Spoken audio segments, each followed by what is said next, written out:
sama-sama tayong magiging saksi.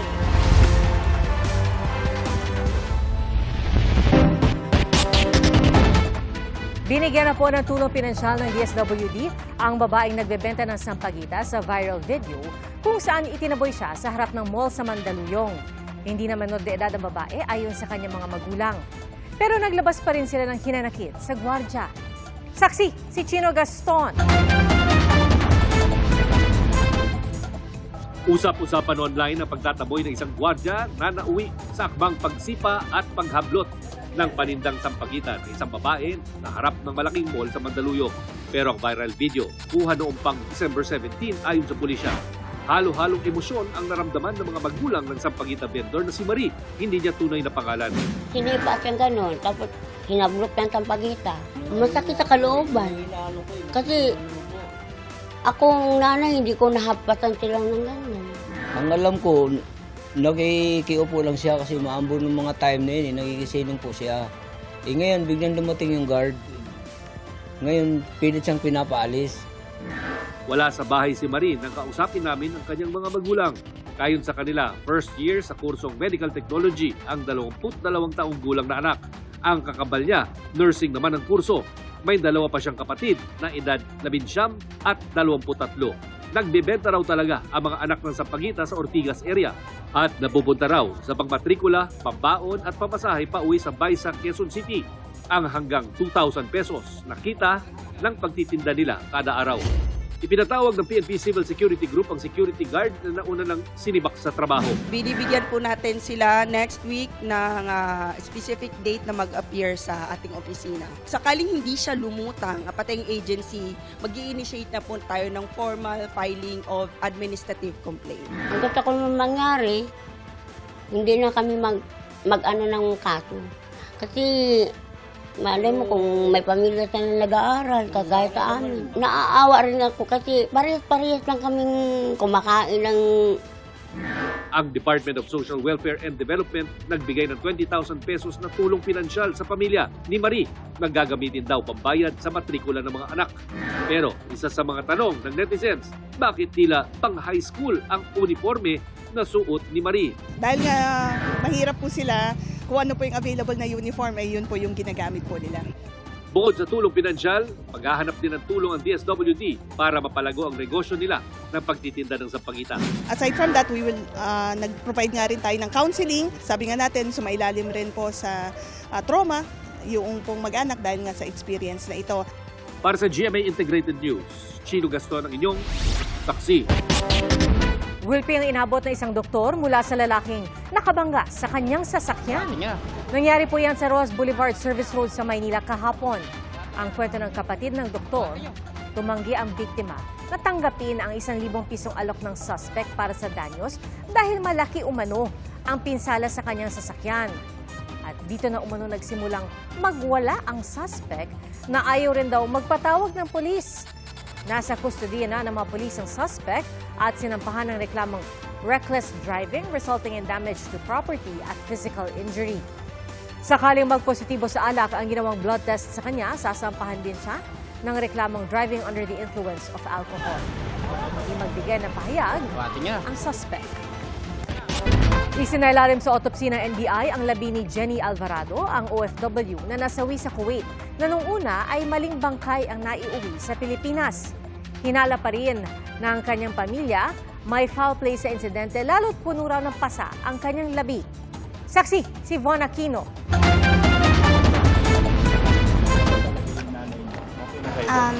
Siya na po. Nakita rin po namin yung nunal, yung peklat niya, lahat. Nakita po namin sa katawan niya is maraming pasa. Tulad raw ng bangkay ng Nepali na katrabaho sa Kuwait, puno rin daw ng pasa ang bangkay ng OFW na si Jenny Alvarado ayon sa kanyang anak.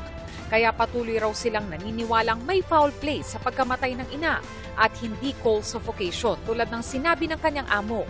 Sabi ng Department of Migrant Workers, hindi sumailalim sa autopsy ang bangkay ni Alvarado sa Kuwait at ngayon isinailalim na sa autopsy ng National Bureau of Investigation. Sa bandang tuhod po, sa braso, sa kamay, yun po, sa likod, yun po. And in-explain naman po sa amin ng NBI na we will wait for the result. Habang inaantabayanan pa rin ng DMW ang police report mula sa Kuwait, pinag-aaralan na rin ng DMW ang mga legal na aksyon sakaling lumabas na may paglabag sa Kuwaiti law ang employer ni Alvarado, maging ang shipping handler na nagkamali sa pagpapadala ng bangkay sa Pilipinas. He wrote us a letter stating that the body came to them from the Criminal Investigation Division of Kuwait with the tag, with the name of Jenny Alvarado, and when they received it, sabi nila, there was no way to identify, so they shipped it. Nakatakda namang iburo si Jenny Alvarado sa Montalban, Rizal bukas habang hinihintay pa ang resulta ng autopsy ng NBI sa kanyang mga labi. Panawagan naman ng pamilya ni Alvarado sa gobyerno. Sana maging tanda na to, sana huli na to na namamatay na umuwi mga Pilipina dahil sinasaktan o inaagrabyado man sila.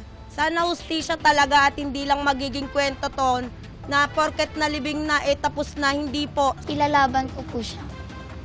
May mananagot po talaga dito. Managot ang dapat managot. Idiin ang dapat idiin. Sabi ng DMW.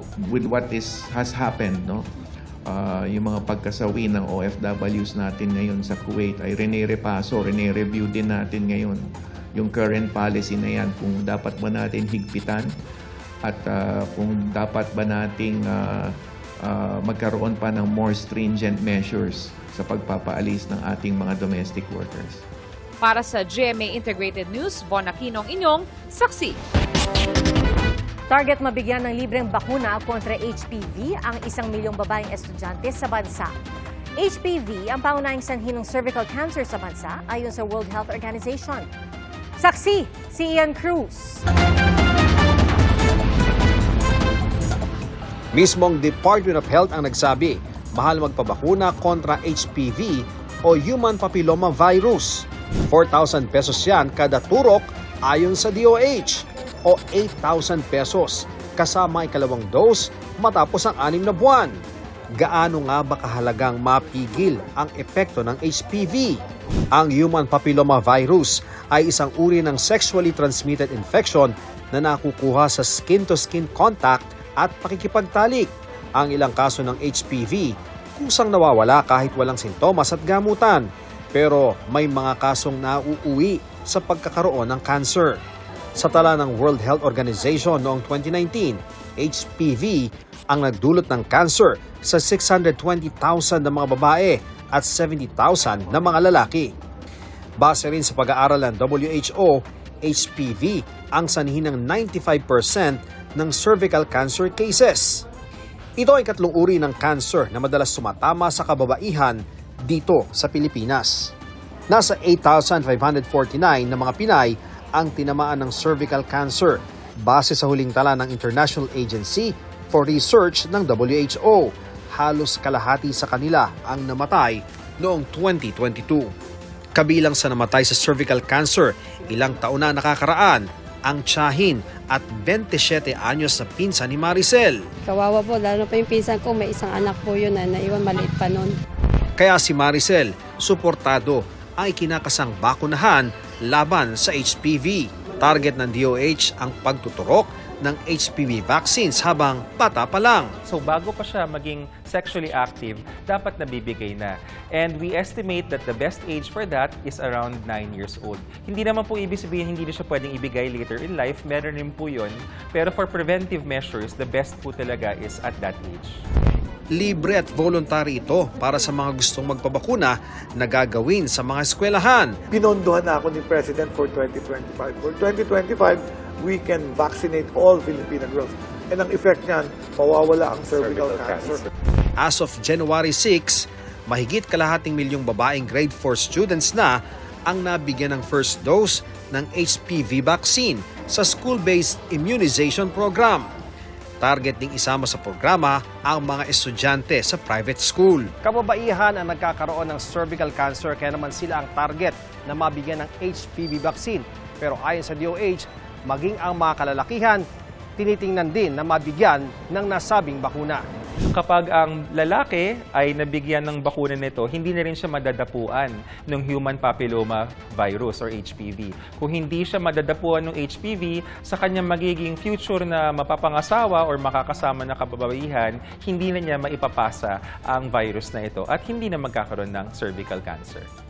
Sa tanong naman kung may side effect, ito po ay magkakaroon siguro ng konting pagmamanhid, may konting pagkabugbog, pagkabagong bigay, pero hindi naman po yan na tumatagal dahil pag nabigyan rin ng yelo or nalagyan ng cold compress, no, wala rin po yan.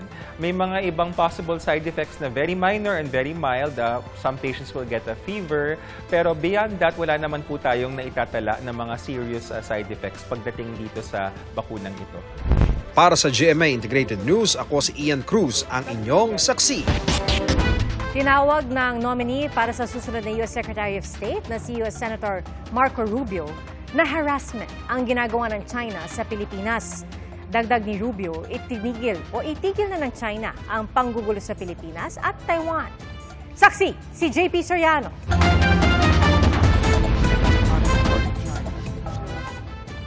Leads PRC is the most potent and dangerous near-peer adversary this nation has ever confronted. They lied about not militarizing and populating island chains in the South China Sea and the like. Mabibigat ang mga pahayag ng nominee ni U.S. President-elect Donald Trump para sa susunod nilang Secretary of State na si Senator Marco Rubio.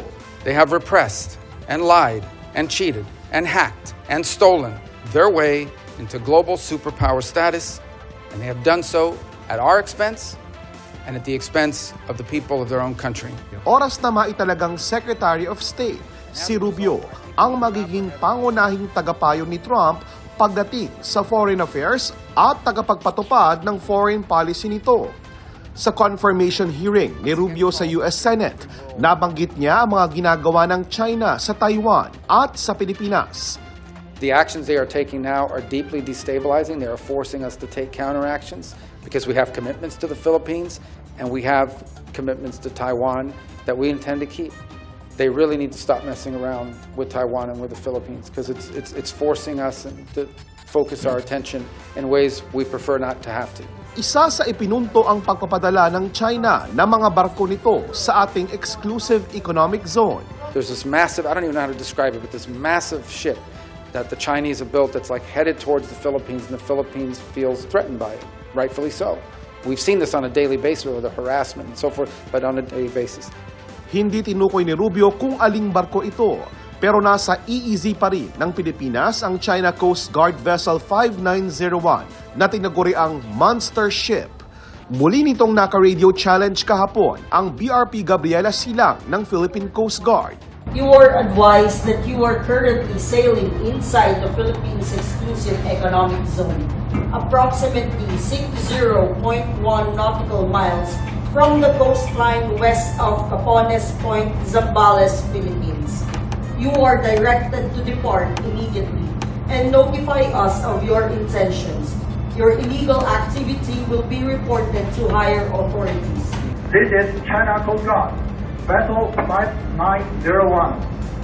I'm performing law enforcement duties on the jurisdictional waters of the People's Republic of China. The so-called award for the South China Sea arbitration is illegal and invalid. To avoid its calculations, leave the area immediately and stay away from it. Naghain na ng protesta ang Pilipinas kaugnay sa pananatili ng monster ship sa ating EEZ. Ang China nagprotesta rin saan nila'y mapang-udyok na ginagawa raw ng Pilipinas. Dapat daw sumunod ang Pilipinas sa Declaration on the Conduct of Parties in the South China Sea at ituloy ang pakikipagdialogo. Sabi naman ni DFA Secretary Enrique Manalo, hindi na bago ang mga ganyang pahayag ng China. Para sa GMA Integrated News, ako po si JP Soriano, ang inyong saksi. Naghain ng disbarment case ang grupong binubuo ng mga human rights defender at mga kaanak ng mga biktima ng extrajudicial killings laban kay dating Pangulong Rodrigo Duterte. Saksi, si Maki Pulido. After a few decades, ang pangalawang taong gustong kumalkal ng konstitusyon natin, News, video clips, social media posts, pati testimonya ni dating Pangulong Rodrigo Duterte sa Quadcom. Sinabi ko yan sa mga pulis. Kayong mga pulis, pag pumasok kayo dyan sa droga, kayo ang mauuna. Ang ilan lang sa ebidensya ng grupong naghain ng disbarment case laban sa dating Pangulo. Hinain ng petisyon sa Office of the Bar Confidant ng Korte Suprema ng mga kaanak ng mga biktima ng extrajudicial killing at human rights defenders kaninang umaga. Hiniling din nilang habang pinagdedesisyonan ng Korte Suprema ang disbarment case ay suspindihin muna ang lisensya ng dating Pangulo. Na-trigger daw sila nang sabihin ng dating Pangulo na magiging abogado siya ng anak na si Vice President Sara sakaling magka-impeachment trial. Witness ang buong mamamayan dito. Nakita natin kung paano nagmura, nakita natin kung paano laitin ang mga kababaihan, kung paano i-shortcut ang proseso, kung paano ibaliwala ang proseso, kung paano pumatay ng tao ang taong ito. At wala po siyang karapatan na maging abogado po sa ating bansa. Dinuduraan ni Duterte ang propesyon ng abogasya. Hinihinga namin ng reaksyon dito ang dating Pangulo, pero sabi ng kanyang dating presidential spokesperson na si Attorney Salvador Panelo, hindi pa niya alam ang base ng disbarment case. Hindi ko alam kung anong magiging desisyon. Ayun siya na mag-iimbestigahan sa disbarment. We'll leave it to them. Para sa GMA Integrated News, ako si Maki Pulido, ang inyong saksi. Posible ang malakihang taas presyo sa petrolyo sa susunod na linggo. Ang sa Oil Industry Management Bureau ng Department of Energy, hanggang 2 piso at 60 sentimo ang posibleng taas presyo kada litro ng diesel. Hanggang piso at 60 sentimo naman ang posibleng taas presyo sa kada litro ng gasolina. Sa kerosene naman, hanggang 2 piso at 50 sentimo ang posibleng dagdag presyo. Batay po yan sa 4 na araw na trading. At kabilang sa nakikitang dahilan ng taas presyo, ang pagpapatupad ng bagong sanctions ng Amerika at United Kingdom sa langis mula Russia na isa sa pinakamalaking oil producer sa mundo. Pangulong Bongbong Marcos, aminadong hindi masaya sa ipinasang 2025 national budget ng Kongreso. The budget as was passed, you could describe it as suboptimal. But we are remedying that situation. Let me put it simply. Ang ginagawa natin ay yung mga masyadong nawala sa NEP, sa National Expenditure Program, na hindi na nabigyan ng pondo, ay hinahanapan namin ng mga savings para maibalik ang mga pondo yan. Ilan sa pinahahanapan ng pondo ng Pangulo ang para sa mga dam, pondo para sa proyekto sa edukasyon, at pondo para sa pagsusulong ng turismo. Kaugnay naman sa impeachment laban kay Vice President Sara Duterte. Sumang-ayon ng Pangulo sa opinyon ng kanyang Chief Presidential Legal Counsel na si Juan Ponce Enrile na magkakaroon ng hindi magandang president kung susundin ang pag-iisip sa likod ng isinagawang rally ng Iglesia ni Cristo noong Lunes laban sa impeachment. Pero nanindigan pa rin ang Pangulo na hindi ngayon ang tamang panahon para gawin ito. He is right. There is a consequence to, there will be a precedence. And it will be very problematic. The House doesn't have a choice. And the Senate doesn't have a choice once these impeachment complaints are filed. But I don't think that now is the time to go through that. So, paubayan na muna natin sa ating... Total, as a practical matter, papasok na tayo sa campaign period. Wala ng congressman, wala ng senador dahil nangangampanya na sila. Pagbuo ng Department of Economy, Planning and Development o DepDev isinusulong. Ito raw ang papalit sa National Economic and Development Authority o NEDA. Sa ilalim ng panukalang pasado na sa Senado at Kamara, madaragdagan ang responsibilidad ng bagong kagawaran pagdating sa pagbuo ng budget ng gobyerno. Ayon kay Senador Juan Miguel Zubiri na nagsusulong ng panukala sa Miyerkules, daraan ng panukala sa Bicameral Conference Committee at inaasahang iraratify na rin sa parehong araw. Inaasahang mapipirmahan na ito ng Pangulo sa unang linggo ng Pebrero. Para sa GMA Integrated News, Tina Panganiban Perez, ang inyong saksi. Sa Cebu, inaabangan na ang Sinulog Grand Parade sa darating na linggo. At kanina po, idinaos ang tradisyonal na Penitential Walk with Mary. Saksi, si Nico Sereno ng GMA Regional TV.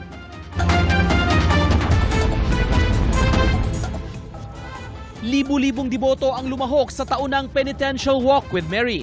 Dito iprinosisyon ang imahe ng mahal na Birhen ng Guadalupe, ang patrona ng Cebu, papunta sa Basilica Minore del Santo Niño, habang bitbit ng 300,000 deboto sa kanilang mga puso ang mga dasal at kahilingan. Hawak-hawak nila ang mga imahe ng Senyor Santo Niño, Birheng Maria at mga kandila. Idinaos ang Penitential Walk with Mary sa huling araw ng 9-day novena na bahagi ng 460th Fiesta Senyor Celebration. Nagkaroon naman ng Misa de Traslasyon sa Basilica. Kasunod nito, ang traslasyon kung saan inilabas ang imahe ng Santo Niño at Birheng Maria patungo sa Mandaue City. Sa traslasyon nagaganap ang pagtatagpo ng Sagrada Familia o Holy Family kung saan nakaabang ang imahen ng patron ng Mandaue na si San Jose. Dumiretso ang motorcade sa National Shrine of St. Joseph sa Mandaue kung saan isinagawa ang Welcome Mass. Mamayang hating gabi naman nakatakda ang traslasyon bilang paghahanda sa fluvial procession sa Mactan Channel bukas ng umaga. Bukas ng hapon, nakatakdang gawin ang solemn foot procession. Abala na rin ang mga taga Cebu para sa inaabangang Sinulog Grand Parade. Para sa GMA Integrated News, ako si Nico Sereno ng GMA Regional TV, ang inyong saksi. Saradong ilang kalsada sa Maynila simula mamayang hating gabi dahil sa kapistahan ng Santo Niño de Tondo. At naghahanda na rin ang mga kalahok sa street dance. Saksi si Jamie Santos.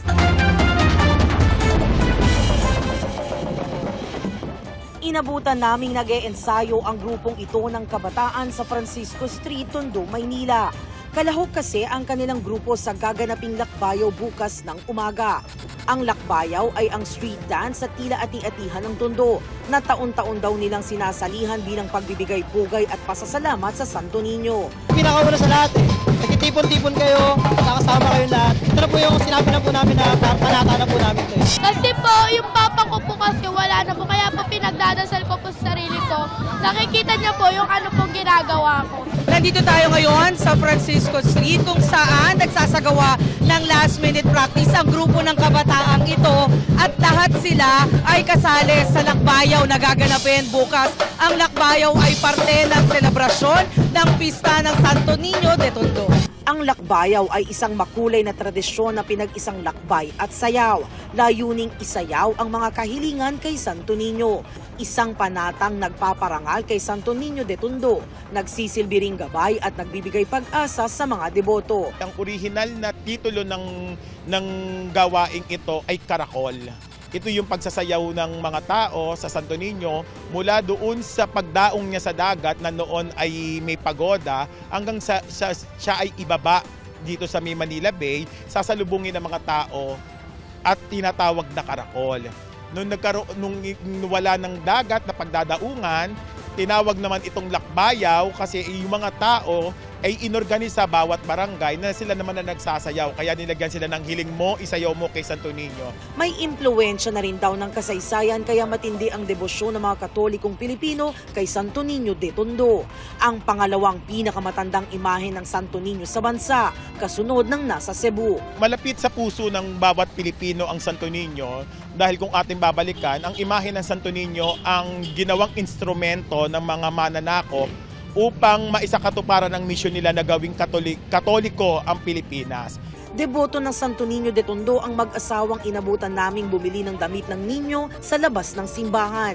Nagpapasalamat daw sila dahil ipinagkaloob sa kanila ang hiling na anak na lalaki. Naniwala kami kay Santo Niño, siya yung nagbigay sa amin kay Mateo at saka yung business din namin. Yung binigay niya po si Mateo sa amin, lagi namin na pinagdadasal to na magkaroon po kami ng baby. Maging ang mga nagtitinda ng damit ng Santo Niño naniniwala sa biyaya sa kanilang buhay. Nakapag-aral po kami ng mga anak namin. Pagka may problema po kami ma'am na sosolusyonan po na namin. May mga isasara namang kalsada dahil sa kapistahan. Kasama ang bahagi ng kahabaan ng Enzamora Street mula Moriones at hanggang Chacon Street. Santa Maria Street mula Moriones Street hanggang Morga Street. ang kahabaan ng J. Nolasco Street mula Morga Street hanggang Zamora Street. Hindi rin madaraanan ng motorista ang kahabaan ng Morga Street mula J. Nolasco Street hanggang 1 Luna Street. May rerouting namang gagawin para sa mga motorista. Maari namang dumaan at kumanan ang lahat ng sasakyan na gagamit ng J. Nolasco Street na pupunta ng Tondo Church sa Morga Street, diretso sa Tuazon Street, patungong Wagas Street o kaliwa sa Asuncion Street hanggang CM Recto hanggang sa kanilang destinasyon. Lahat naman ng sasakyan na galing sa Pretil na dadaan ng Zamora Street ay dapat kumaliwa sa Morion Street hanggang 1 Luna patungo sa destinasyon. Lahat naman ng sasakyan na dadaan ng CM Recto Avenue, corner Asuncion Street ay dapat kumaliwa sa Lacandula Street hanggang sa kanilang destinasyon. Ang kahabaan ng Wagas Street mula Zaragoza Street ay gagawin na lamang one-way patungo Morion Street. Ang kahabaan ng Kagitingan Street mula Morion Street ay gagawin ding one-way patungong Zaragoza Street. Maaring tignan ang mga saradong kalye sa Facebook page ng Manila Public Information Office.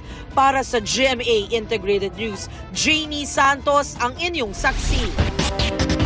Suportado ni Pangulong Bongbong Marcos ang rekomendasyong magdeklara ang Department of Agriculture ng Food Security Emergency sa bigas. At sa tulong nito, mapapababa ang presyo ng bigas sa merkado. Saksi, si Bernadette Reyes.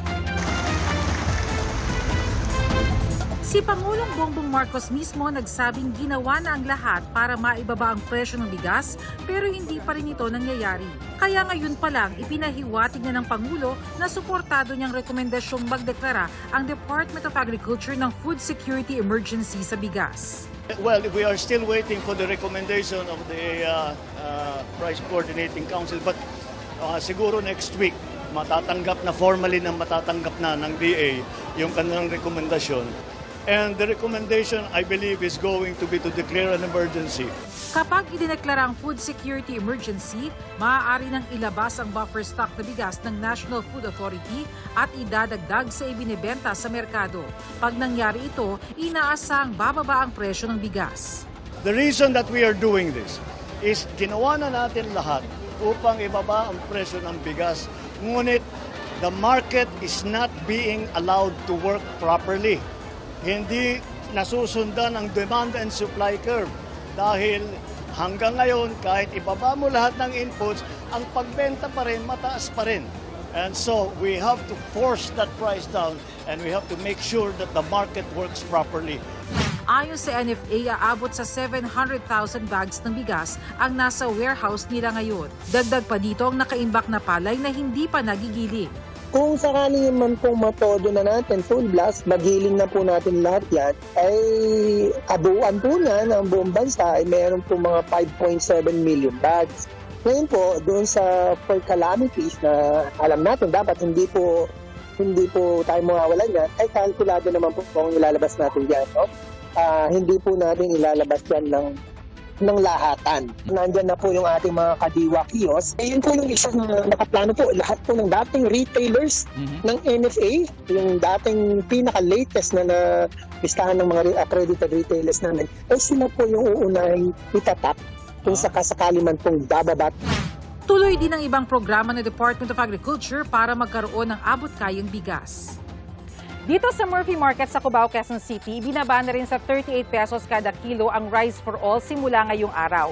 Ito yung itsura sa malapitan ng bigas na yan. 25% kung tawagin ang bigas na ito, ibig sabihin 25% ng mga butil ay durog. Bukod dyan, nagbebenta na rin dito sa pwestong ito ng sulit rice kung tawagin. Ito naman yung 100% broken na bigas. Sa aming mahirap, bagay sa amin yan, on budget. Sa Pasay City Public Market, ngayong araw din darating ang 38 pesos na bigas.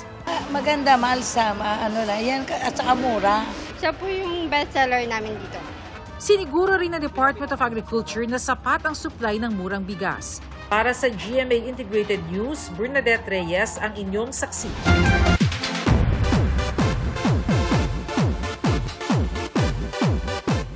Sa Lunes na po ang dambuhalang pagbabalik ni Lolong na muling gagampanan ni Kapuso Primetime Action Hero, Ruru Madrid. Sabi ni Ruru, mas bigatin at intense ang action scenes na mapapanood sa Lolong, Bayani ng Bayan. Bilang paghahanda, nagsanay siya sa Pinoy martial arts. After pa lang po ng Black Rider, nag-train na talaga ako ng Filipino martial arts. May mga pagkakataon na dumadayo pa ako na San Pedro, Laguna para aralin. Kailangan mo makuha yung flow eh. Kailangan walang kanto. Kailangan para kang nagsasayaw lang. Marami-rami rin daw ang makakasama ni Ruru na daragdag sa kulay at aksyon sa serye. Pero bago pa mailabas, kinagiliwan ng online ang ilang pakulo ng serye. Gaya ni Dakila na spotted sa EDSA, sa isang mall at hanggang sa Cavite.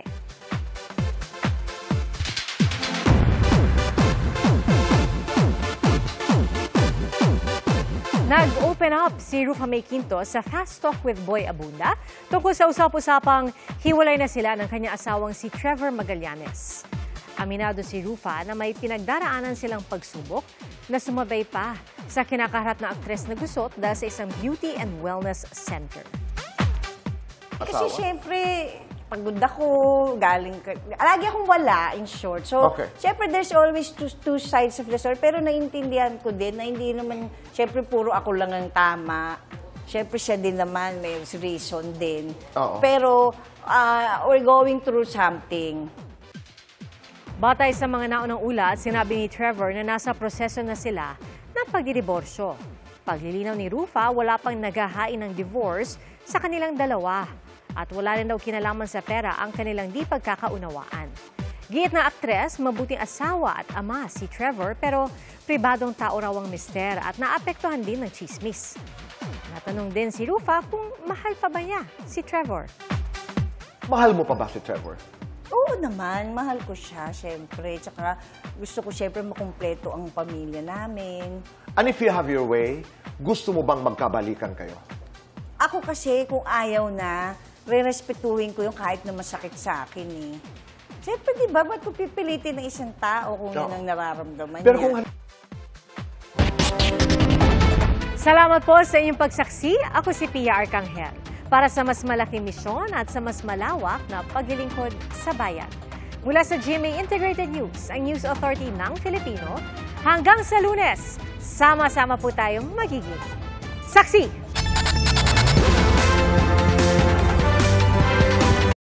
Mga kapuso, maging una sa saksi.